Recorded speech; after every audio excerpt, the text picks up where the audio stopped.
McCourty says the Malcolm Butler benching was not a mystery, that he and the defense were aware all week, but it was solely because of football reasons. Stephen A., are you buying what McCourty's saying? No, I don't. I think he's lying. And I don't say that to insult him. I think his heart's in the right place. He's trying to look out for his his soon-to-be former teammate, Malcolm Butler. I totally get where he's coming from, but I don't believe him for 1 second. I saw Malcolm Butler on that sideline crying while the national anthem was being played. We were told that he learned right before then that he wouldn't be playing. I believe that if Malcolm Butler had known all along that he wasn't going to be playing all week long, I think that Teddy Bruschi would have known that. I think that Willie McGinnis would have known that. I think there's a plethora of former Patriots who would have known that. I think that Rowe, who replaced him, would have talked about that in the locker room post-game after they lost the Super Bowl. He would have mentioned that. I think that there's a host of other individuals who would have had answers that they would have been able to give the media, as opposed to allowing this story to percolate. Even if they said nothing, that would be different. But everybody, to a man, seemed surprised and taken aback by what happened to Malcolm Butler. I'm not buying this story one bit.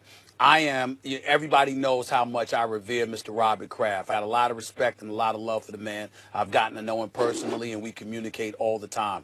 We recognize Tom Brady as arguably the GOAT. The New England Patriots are not to be denied in terms of their greatness, and Bill Belichick is recognized as the greatest coach of the modern era.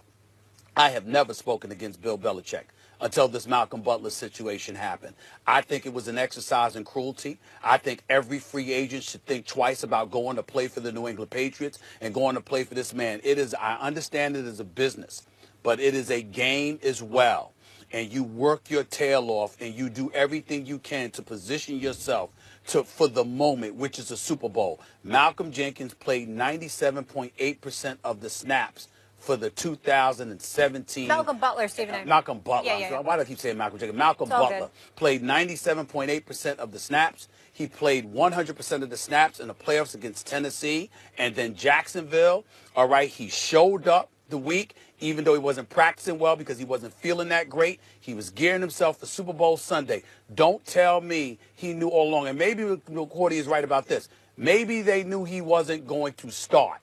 But no one knew that he would not play one single defensive snap in the entire Super Bowl. That was an exercise in cruelty on the part of Bill Belichick, the likes I have not seen. And as far as I'm concerned, any player should think twice about going to play for this man after a move like that. Because if I could bust my tail and put my health on the line all year long, and then we get to the biggest moment that's possibly imaginable, and you could sit up there and get rid of me at that particular moment in time, what incentive do I have to want to play for you? McCourty can say what he wants. I don't believe him. I don't believe anybody who tells me Malcolm Butler knew that he was not going to be playing in the Super Bowl. I don't believe that for 1 second.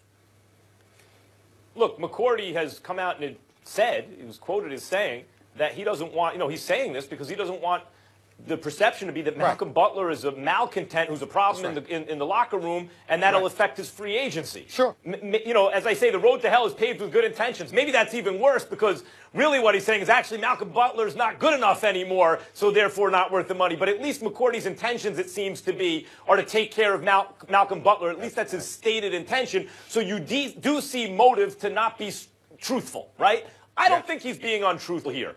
I think that on a football team, there are a lot of players. There's a lot of information. Sometimes the assumption among one player or a subset of players is that the entire group has the same information that they do.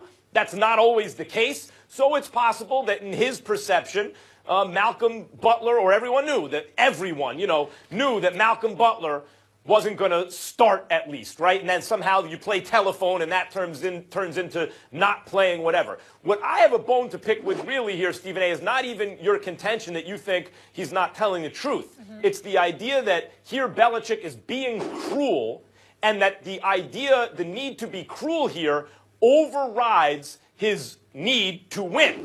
In my experience watching Belichick, as much as we all have, right? And in our profession, we have to watch him by bit because he's almost always in the Super Bowl.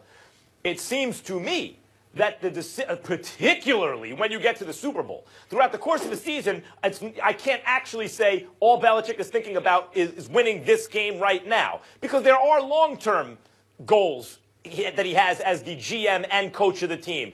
Maybe he can't put 100% effort into winning the game this Sunday because he has to think about 2 Sundays from now. Okay, but as it relates to the Super Bowl, all Bill Belichick is calculating in his own mind, the calculus that he's doing is, how do I give the New England Patriots the best chance to win the game today?